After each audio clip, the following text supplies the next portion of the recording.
First Things First is sponsored by Ram Trucks, built to serve.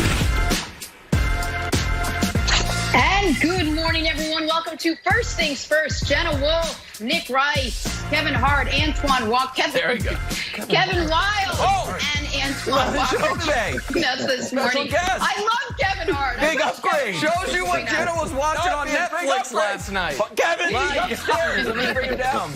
We need another mic. We Kevin, live in the Northeast. There was a hurricane that ripped through. I hope everyone's okay. Knocked out power to a lot of us. I lost my internet, so I'm all kinds of crazy this morning. But luckily, not till after the games ended last night. We got a great show for you coming up today. Are we worried about the Clippers after what happened last night? Are we worried about the Bucks after what happened yesterday? Am I too worried about too many things? Probably. And Michael Vick is going to stop by, talk a little Tom Brady and Patrick Mahomes, Dak Prescott. Maybe Kevin Hart will join us. Who knows? But we start this morning, thrilled to have Kevin Wilds, as always, with us, with the suddenly red-hot Blazers taking on the red-hot Houston Rockets last night. Who would be red-hotter? How about Carmelo Anthony? Melo, former Rocket, current Blazer, 15 points, 11 rebounds. Blazers get the win. They're now just a game and a half back of the Grizzlies for the 8th seed in the West. After the game, Dame Lillard was asked about Carmelo Anthony's success with the team. Take a listen. I mean, he's a Hall of Famer. You know, I think it's more disappointing that people are surprised by it. You know what I mean? He's a Hall of Famer, like I said. He's a great teammate, and that's what we expect from him. You know, we put him in those positions because we expect him to make those shots. We believe he's going to make those shots. And we brought him here because we knew he would make a difference for our team, and he's been doing that. So no surprises here. We expect that from him, and, you know, I'm glad that he's here to come through for us in those big situations. All right, Nick, I'll start with you. Clearly, the Blazers aren't surprised by what Melo can do and has done. Are you surprised by Melo's resurgence this season, Nick? I'm surprised he got this opportunity when it looked like the league had given up on him. I'm not surprised he's making the most of it. Listen, I picked the Rockets on this show yesterday. I've been very bearish on the Blazers' chances. I bet on the Rockets last night. I had every reason for when Carmelo hit that dagger three to be devastated. And you know what I found myself doing when I was watching it? A little Tiger Woods fist pump. Yep, absolutely right, Kevin Wilds. You know why? Because Carmelo Anthony deserves his damn flowers from everyone in the media at large that acted like, because he had a bad playoff series with the Thunder and he was a terrible fit in Houston, that he no longer could be a viable NBA player as long as he accepted and understood his role.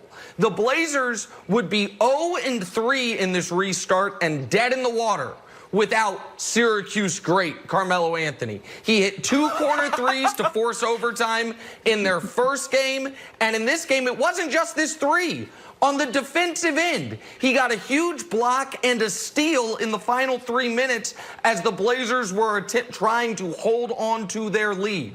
This is a 10-time All-Star, a 6-time All-NBA, scoring champion, most decorated men's basketball Olympian ever, and the greatest one-and-done college player ever. And folks just threw him out. He became a punchline for some. He didn't fit in Houston. That didn't mean he was dead in the water. And so I'm happy for him. He deserves it. He's an all-timer. And Antoine, it was really, really good. It's been really, really good, Antoine, to see him have this week to start the bubble. Yeah, and I think it goes back to the beginning, and you alluded to a couple of things, Nick. One, obviously, the Houston situation, I think, was not his fault. I think that was Houston being impatient. You can't judge a guy off 10 to 15 games, especially a guy of his stature. I think, obviously, leaving New York and his little time he spent in OKC, I thought he was good in OKC. I thought he was calling him play a little bit too many minutes in OKC, but I thought he was good there.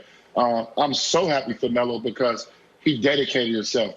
This is a guy that got off to a pretty good start right before the pandemic, and then he came back and dedicated himself, his body, to getting better. He's playing a small forward position. They have legitimate bigs behind him to protect him defensively.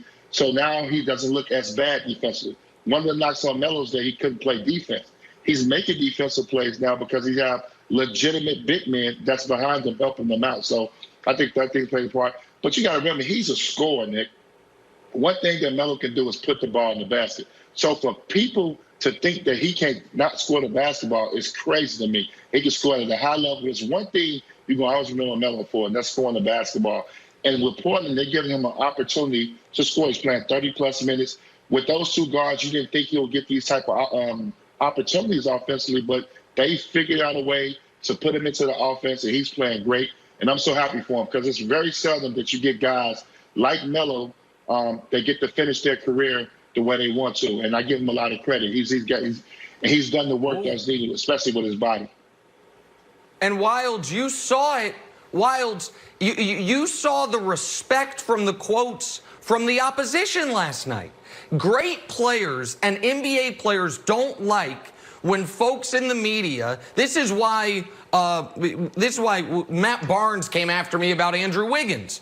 Because even a guy of Andrew Wiggins' stature, when a media guy says he's no good, guys that actually play get upset. So when you had the collective media Wild say, Melo's finished, he's cooked, he's done, he's a punchline, I think other guys, even guys that aren't his teammates, what Russell Westbrook said about him, are happy he's having this level of success, Kevin.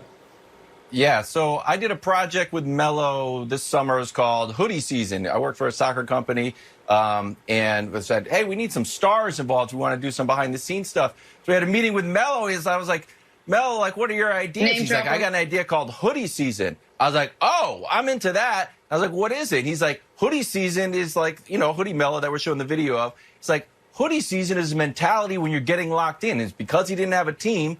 He was just totally locked in and trying to get ready. And what we're seeing now is a result from the viral sensation of Hoodie Season. Now, I know people are going to be like, no, Wilds, it's like there was so much hate for him, da-da-da. That was every other part of the country except New York. If we can show the video, this was Dwayne's final game.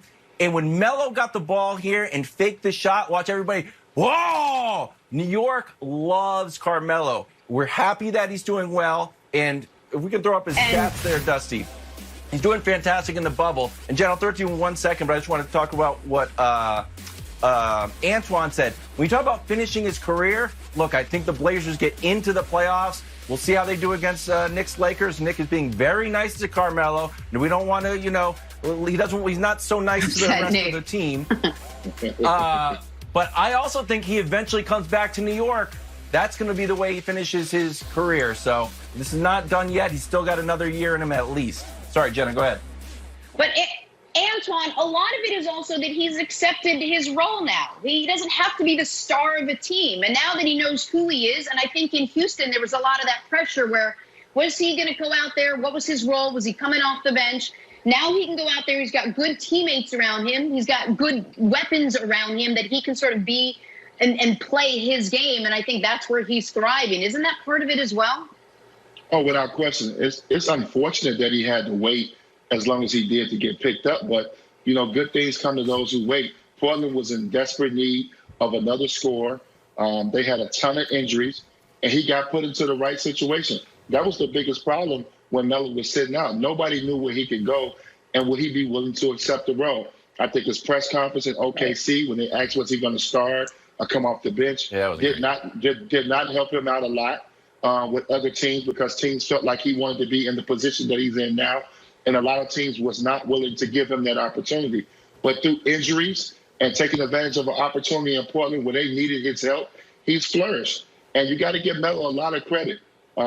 He dedicated himself. I got to go back to that. To be able to dedicate himself in this pandemic over the last couple of months to get his body even better shape, and you can show your shows. He's playing extended minutes. You don't look at a guy like Melo that played 35, 38 minutes, but he's capable of doing that, and he's doing that very well and making shots late. That's when you know guys that got their legs, they're in great shape when they're able to make shots late, and that's one thing that Melo's done. So you got to give Melo all the credit for this run right now. Antoine, I want to kick it back to you because I have a question for you about the similarities between what's going on with Melo and what happened with you. because if people remember, Antoine Walker most prominently. I think if you say to a fan, think of Antoine Walker, they think of you in the number 8 Celtics jersey doing the shimmy after shooting a 3. Like that's a 20-point-a-game guy.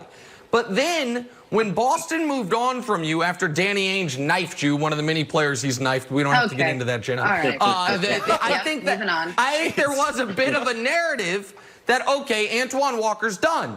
Like, Antoine Walker's going to bounce around the league a bit, and he's done.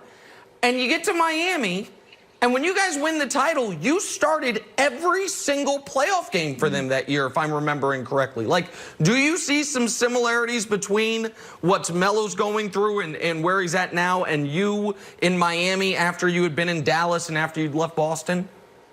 Yeah, of course, because I was with an organization that I started my career off with, that I had a lot of success with, was there twice. And then the opportunity came for me to be a free agent, and we had some young pieces around us to re-sign, and they chose to go a different direction. So as a player, you start to get confused.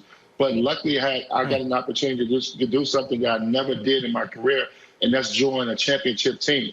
And I just took advantage of the opportunity. Pat Riley is a particular on winning. He knew what the role he wanted me to play, and I was willing to accept that role to change that image up, to show different guys in the league, or different, at least the media, that people in the league, that I could play for a championship and I could play a role. I didn't have to be the main focal point on the team. And I went on to play with a team with Shaq and D. Wade and Alonzo Mourning, Gary Payton, 4 Hall of Famers.